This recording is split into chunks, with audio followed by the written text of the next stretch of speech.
Olá pessoal, para começar vamos dizer o seguinte, que nós viemos desde crianças, nós viemos sendo levados e levados pelos representantes ideológicos, alguns conscientes, outros inconscientes, que por meio de seus representantes como pais, mestres, parentes e amigos, nos levaram essas pessoas, muitas vezes queridas, a crer que somos almas e que depois da morte continuaremos existindo em algum lugar celestial ou infernal. Ou então, por outro lado, que somos apenas corpos, meros resíduos dos cérebros e que o nada é o nosso destino final. Um comentário que se impõe é o seguinte: é evidente que a ideologia atual tem a proposta materialista. Por quê? Porque as ciências têm tido muito sucesso na criação, na produção de remédios, de aparelhos eletroeletrônicos, enfim, nós estamos numa era de uma tecnologia muito avançada. A própria medicina avançou muito.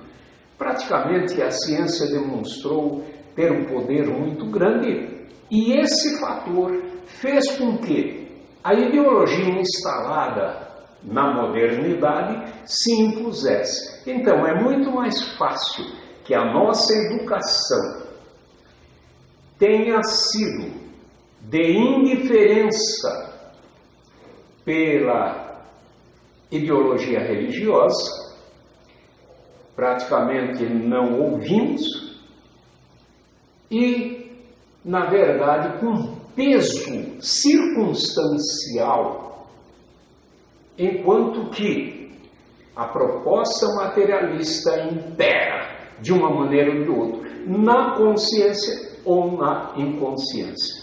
E por quê? Porque alguns consideraram, num determinado momento, ter a vantagem, como nós dissemos, de ter uma vida depois da morte. Mas outros, que é a grande maioria, entendem ou entenderam que ter a vida já, agora, sem nenhum constrangimento nem compromisso de ordem religiosa, é muito mais vantajoso. Entendeu-se isso com a maioria. Nós recebemos esse tipo de educação e tendo uma crença que somos almas ou então que somos matéria. Nós aqui,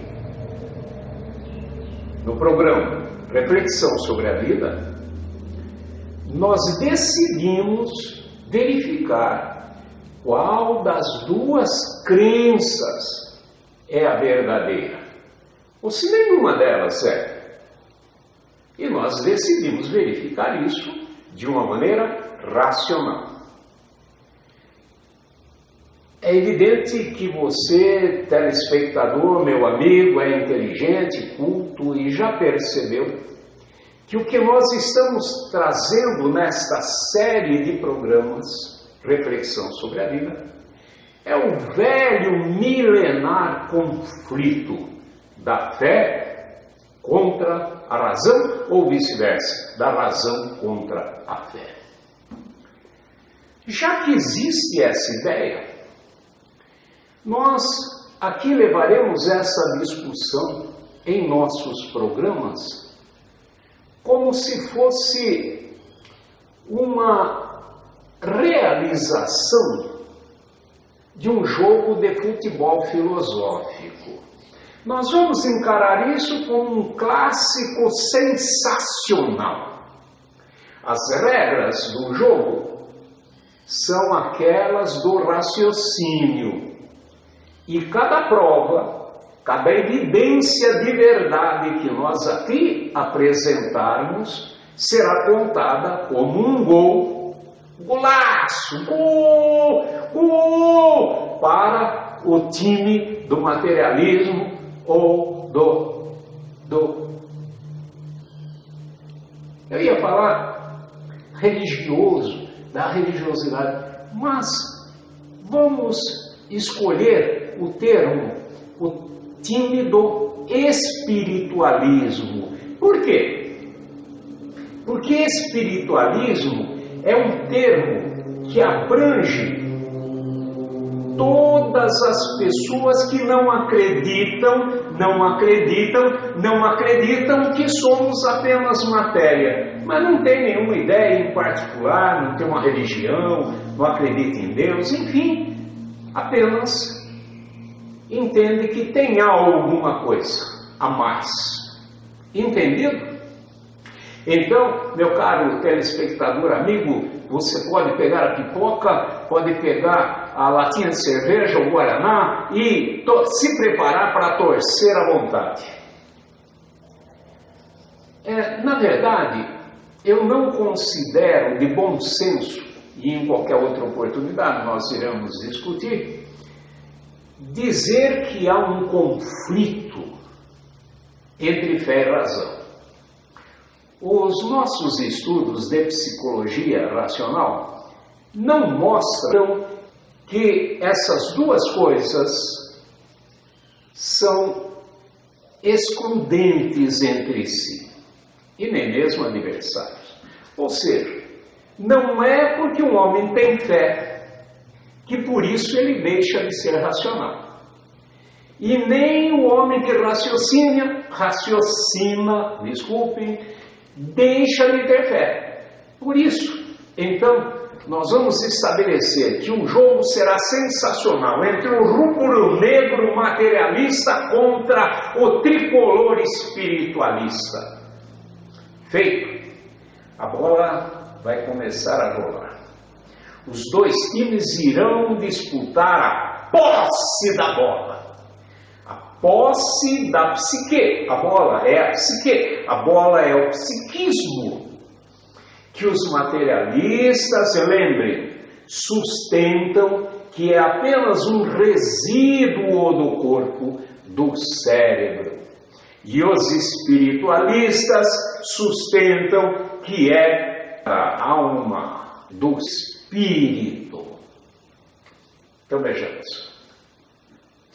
No primeiro programa, ou vamos considerar como um treino que fizemos, nós prestamos assim uma atenção muito rigorosa na própria psique.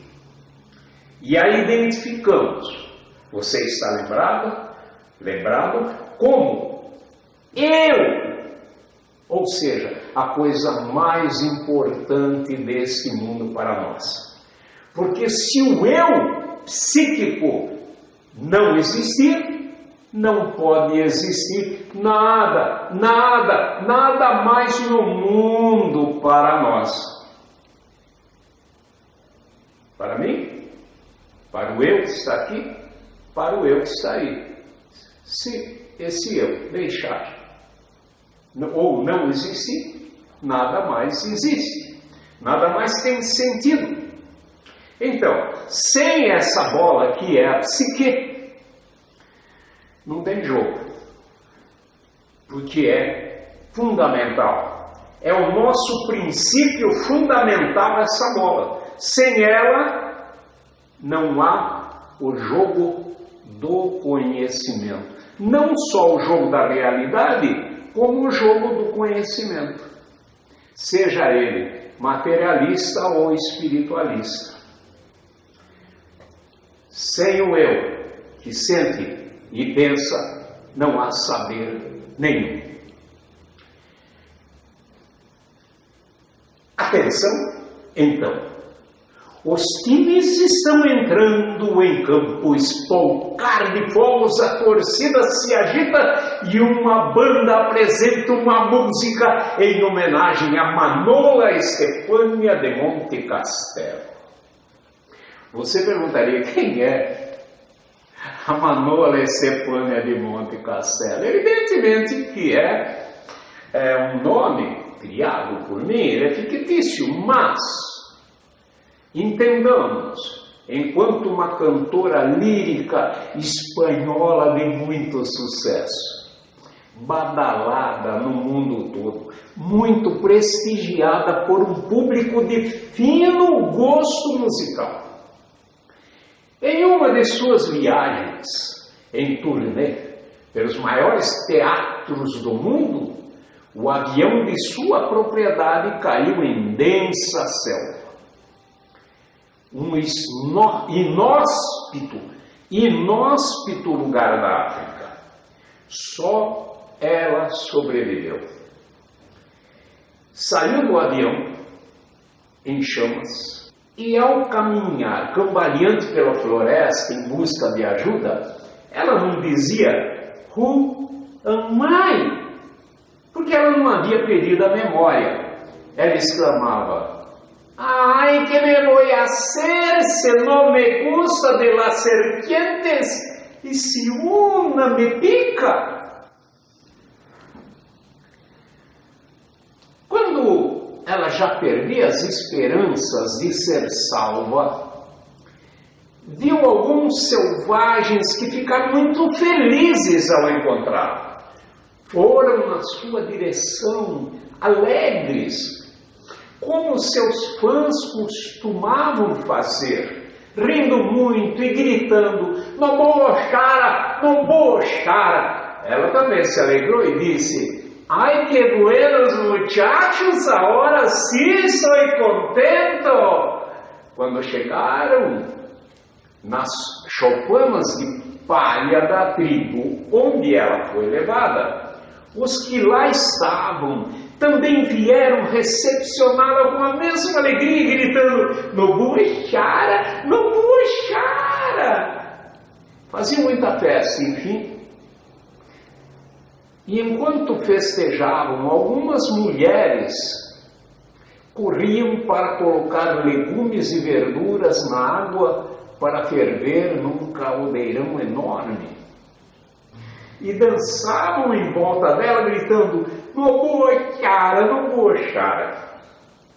É evidente que Manola pensou que certamente faria um banquete na tribo em homenagem à sua presença. Afinal de contas, não é sempre que aparece na tribo uma cantora lírica de sua capacidade.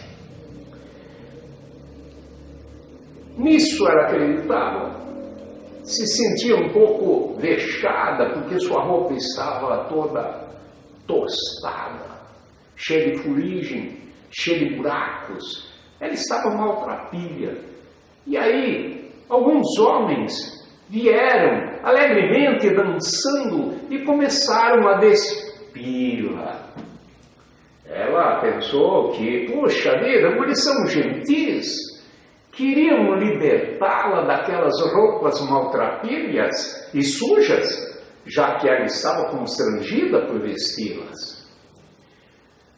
E ela surpreendeu-se ao ver de relance que os homens lambiam os beiços ao olharem para o seu corpo nu, que já não era tão jovem e tinha muita coisa ali caindo.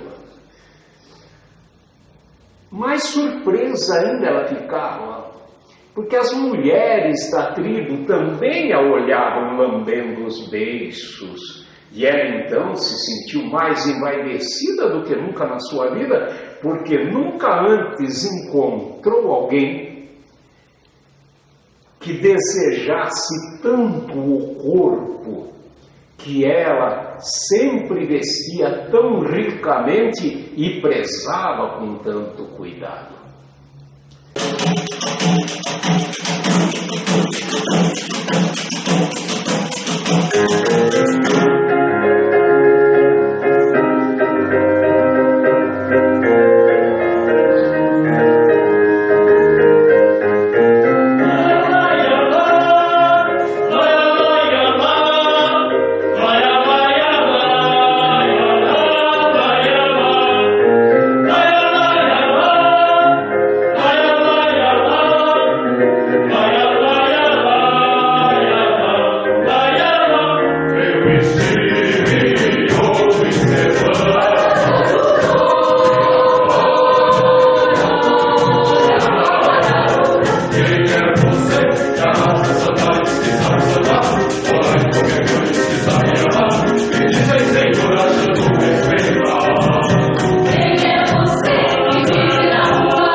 A vaidade não a deixava ver que Nobu Oxara significava carne fresca e que os selvagens eram canibais.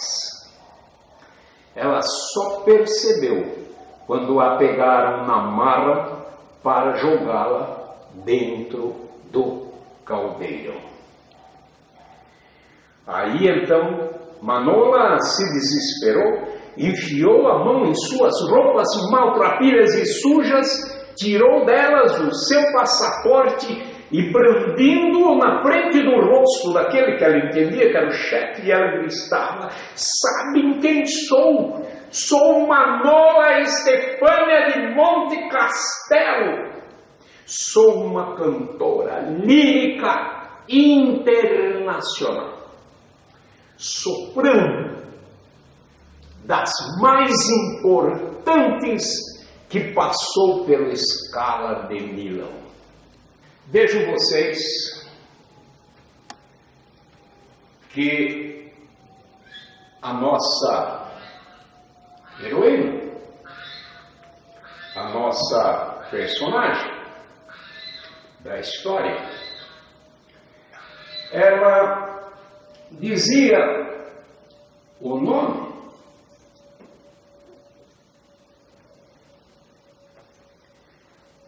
Ela dizia o que fazia. Por quê?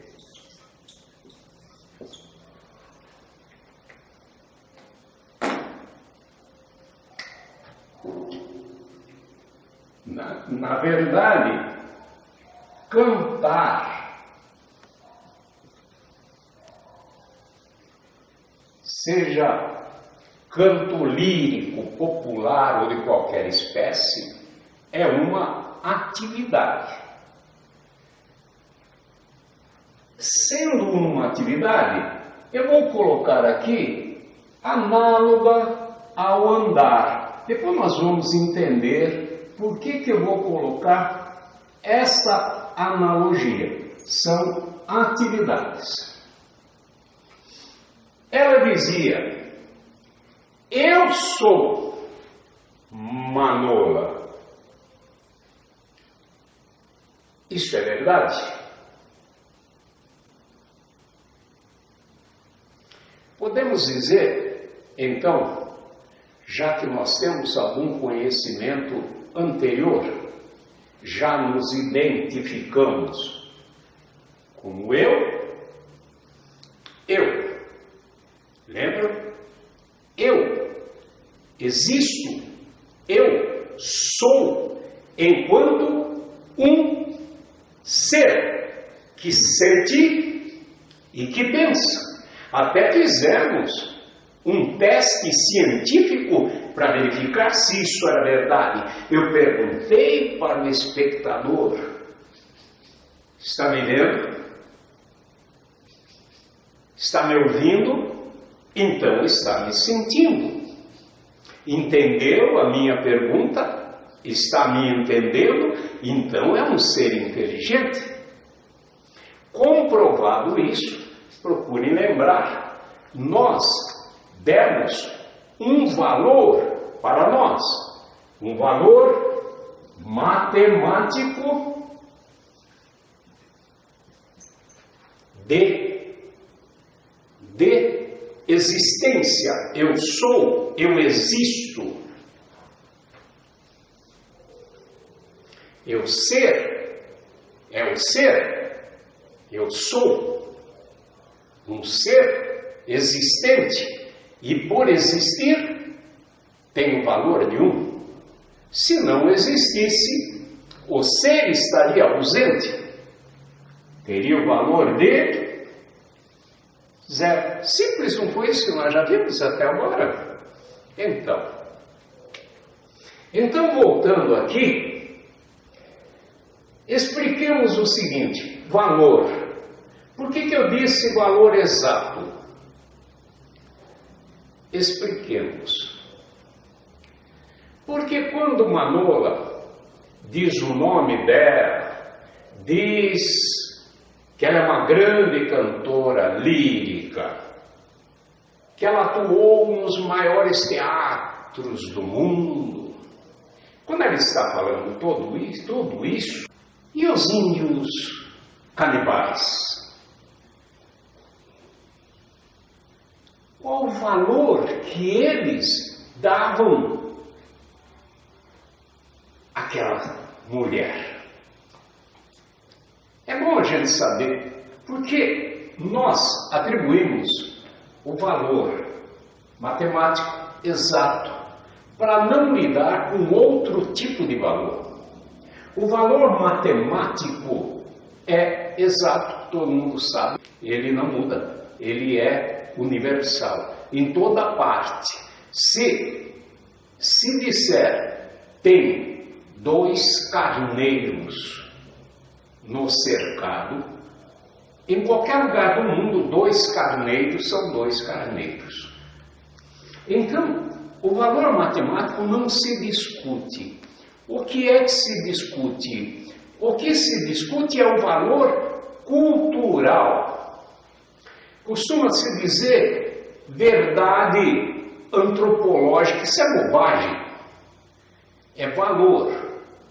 Não tem nada a ver com verdade antropológica, que são também as diferenças de opiniões. Por quê? Porque são conhecimentos, ideias não exatas, ideias sentimentais. Não tem o valor de exatidão, tem o valor sentimental, aquilo que se gosta. Ora, na cultura dos canibais, aquele corpo de mulher que não fazia parte da sua tribo tinha o valor de carne fresca. Estamos raciocinando. E para raciocinar, devemos trabalhar com o valor exato. Porque quando Manola se dirige aos selvagens, dizendo o nome dela, que ela é uma grande cantora e que ela circula pelo mundo todo como uma soprano extraordinária, quando ela diz tudo isso, ela está usando valores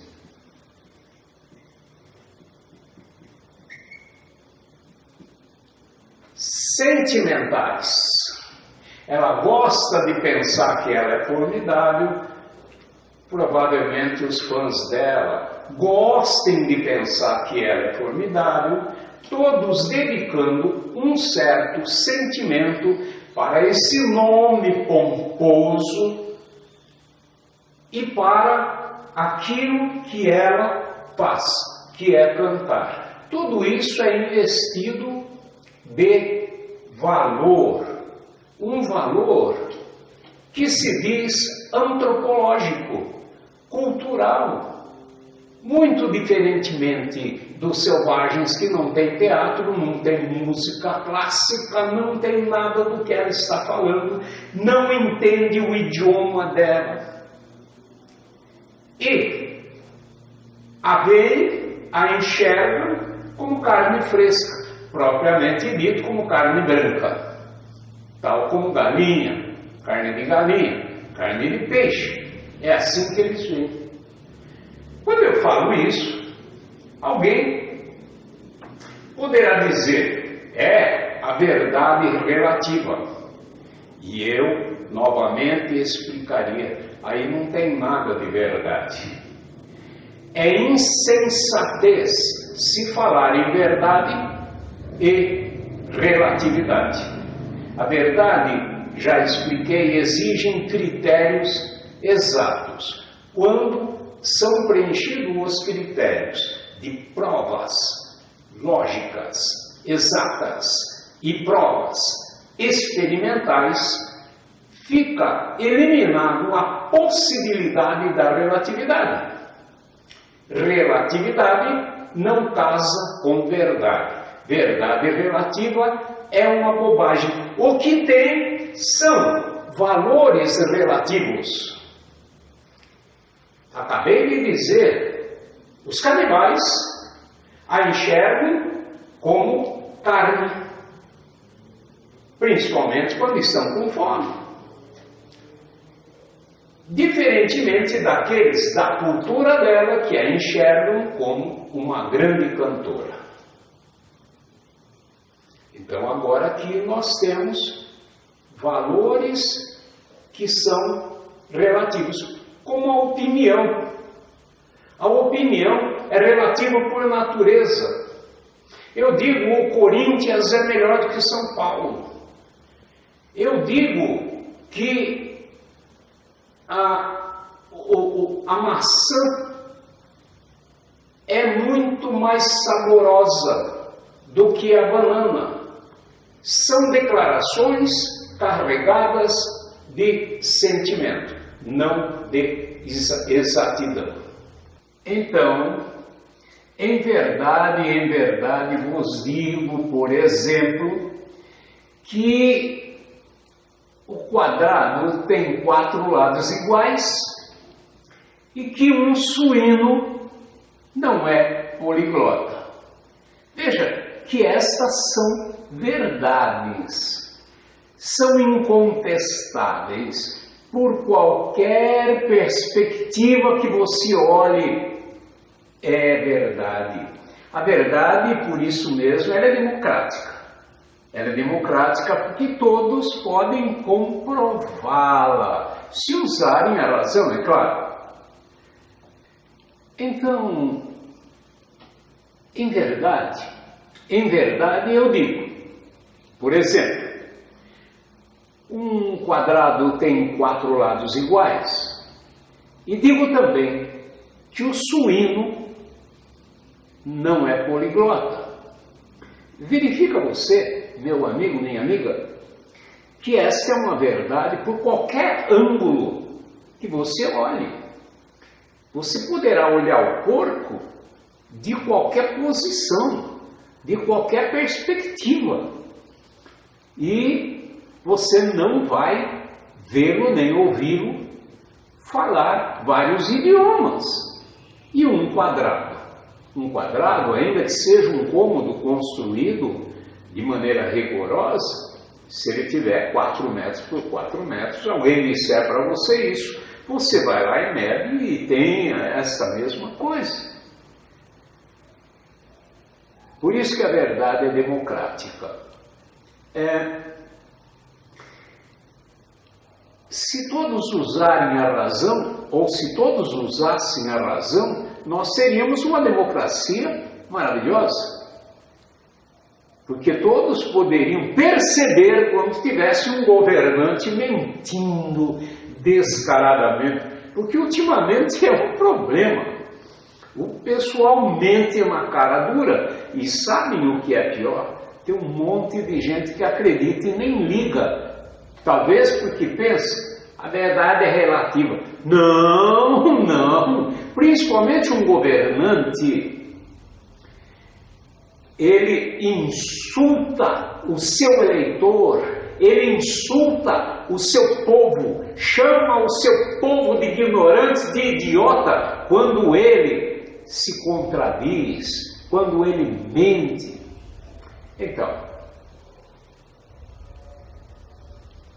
Então, a verdade que nós colocamos aqui doeu.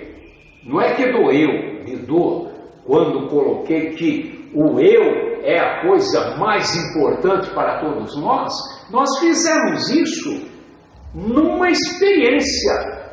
Então, com relação a um incidente envolvendo a cantora lírica e os selvagens, ambos possuem diferentes valores, porque são, já disse, valores relativos.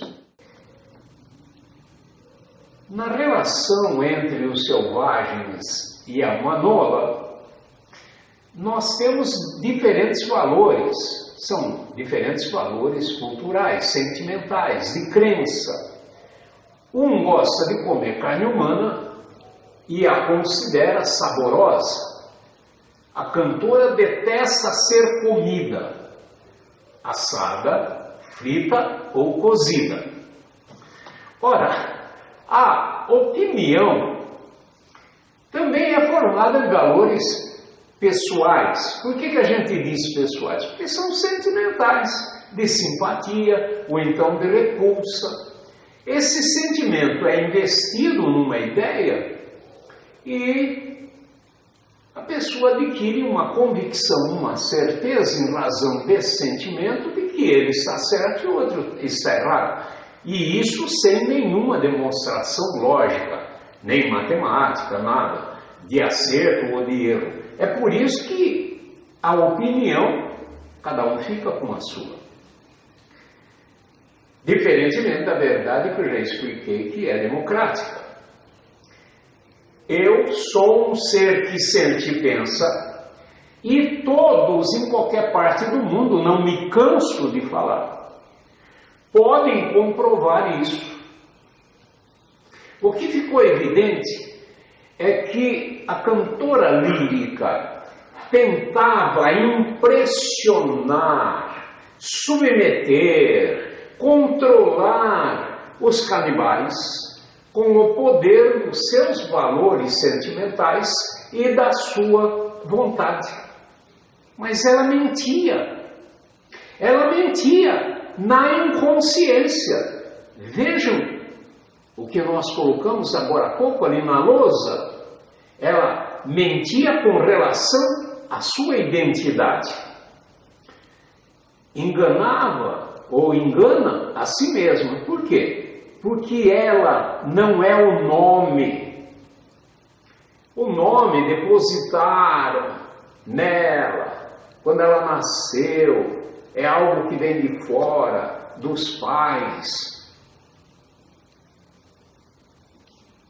Claro que não adiantaria nada ela dizer para os canibais, eu sou eu. O resultado seria o mesmo. Entretanto, nós estamos falando que o nome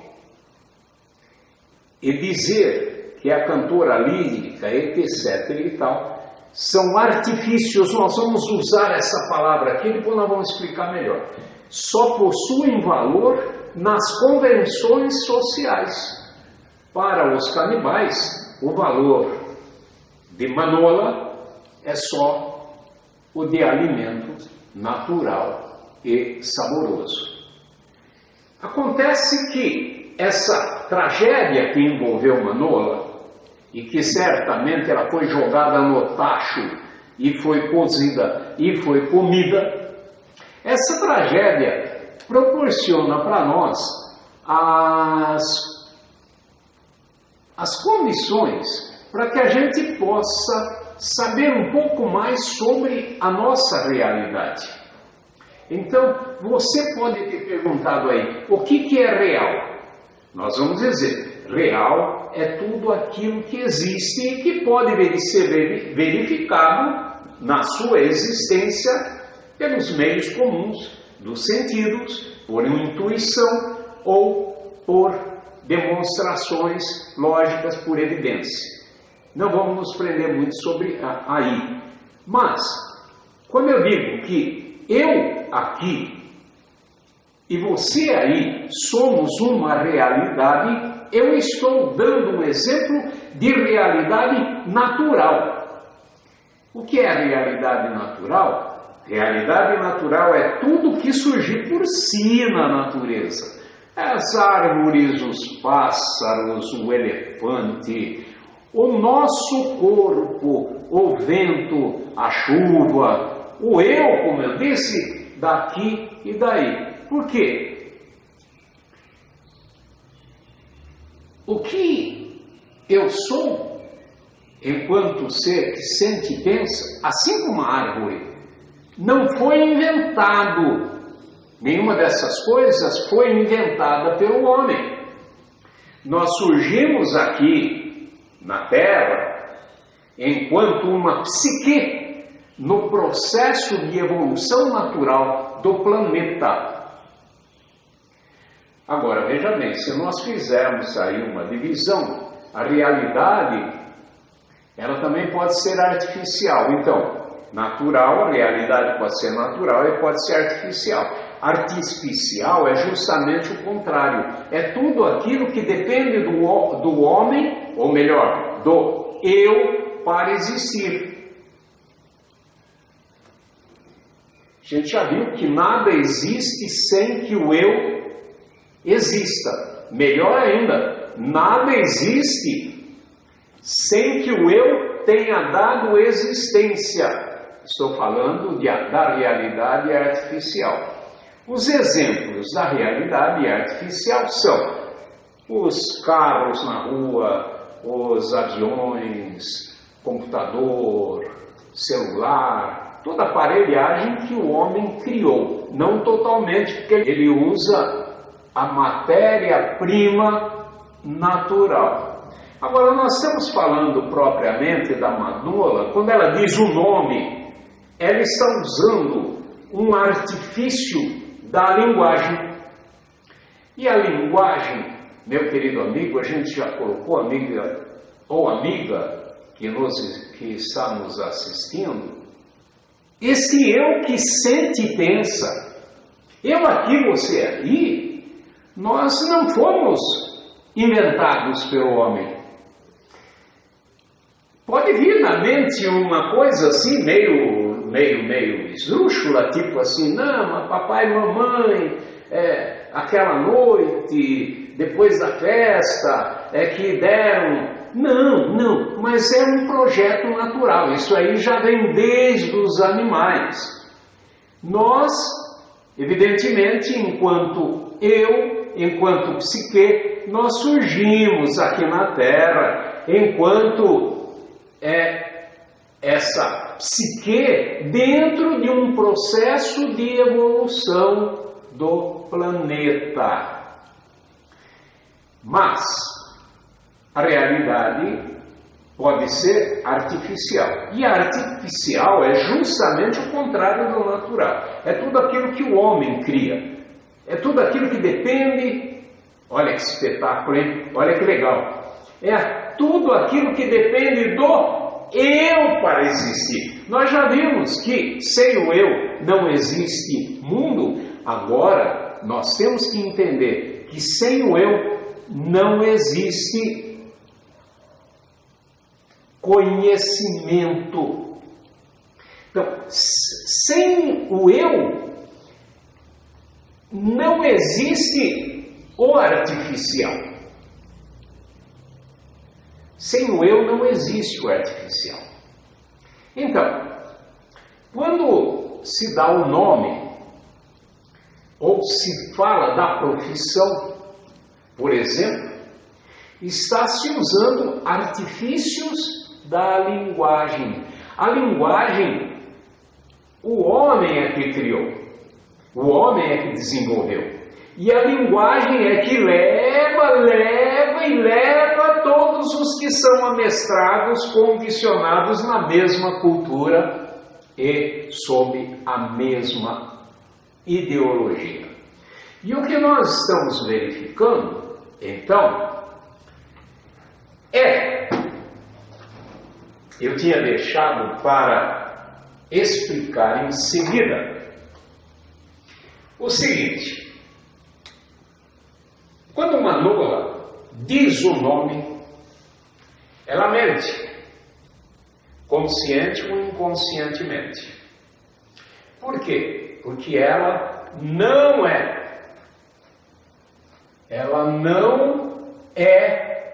o nome. Quando ela diz que é cantora, ela mente novamente. Por que ela mente? Eu sei, você está estranhando bastante o que eu estou colocando, mas presta atenção que você vai entender direitinho. Olha, nós já vimos que ela é um eu, ela é uma psique. É evidente que não caberia ela dizer para o selvagem, eu sou eu. Não ia adiantar nada, iam comê-la do mesmo jeito, não é? Porém, nós estamos verificando a verdade das coisas e temos que prosseguir. Quando ela diz o nome, ela está usando um artifício e se identificando com o artifício. É muito importante entender essa ideia. Se identifica com uma coisa que o homem criou, não com aquilo que surgiu na natureza. Isto é muito importante para se gravar e para poder entender a respeito da morte. É uma farsa, porque nós fomos levados pela linguagem, pela conversa, levados na conversa. Então veja, quando ela diz que é cantora, assim como o indivíduo diz que é dentista, outro diz que é sapateiro, vejam vocês, também não é verdade. Ah, mas eu estou sendo muito exigente, é claro. Se eu uso um valor de lógica, um valor de verdade, eu tenho que ser exigente. Ninguém é aquilo que faz. Eu sou eu e posso fazer muitas coisas, inclusive, puxa, não sei se pode, vamos ver, não é porque eu defeco que eu vou sair dizendo por aí que eu sou um defecão, não, eu não posso dizer, né? Então, esse é o caso, ninguém é aquilo que faz. Identificar o indivíduo por aquilo que ele faz é uma convenção social. E não pode ser confundido com aquilo que o indivíduo é. Quando se fala em cantar, quando eu falei, eu escrevi ao lado de andar, para que se entenda. Nesse estudo que nós estamos fazendo, nós vamos ter que ver algumas coisas, algumas ideias como estrutura e função, próprio da biologia. Então, andar é uma função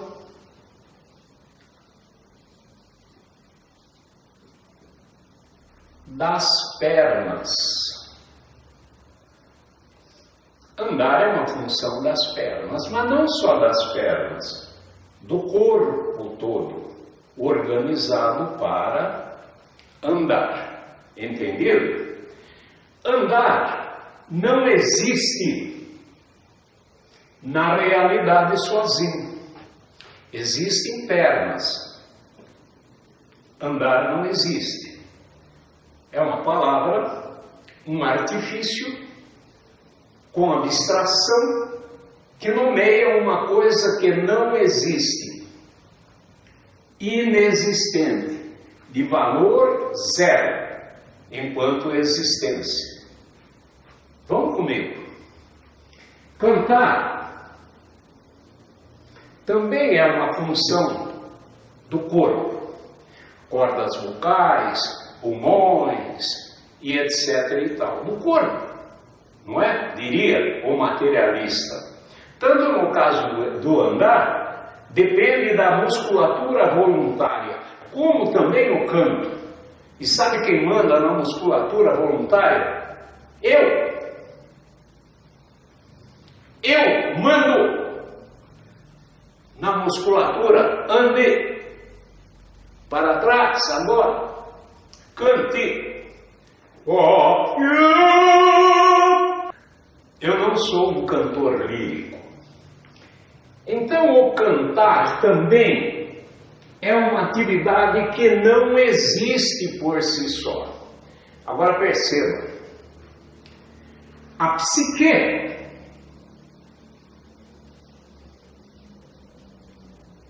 o eu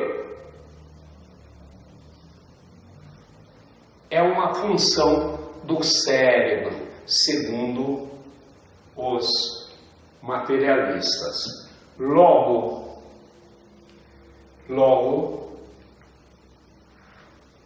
se é uma função, como andar, não existe. Entenderam? Também não existe. No nosso programa passado, eu disse que agora nós temos um valor quase de zero. Foi o que eu disse? Porque eu não queria entrar nesse assunto, que é um pouco complicado. Eu esperei para hoje, para esse programa, onde vamos deixar definido agora. O valor é zero para o materialismo. E no futuro, adianta colocar 2 zeros. Correto?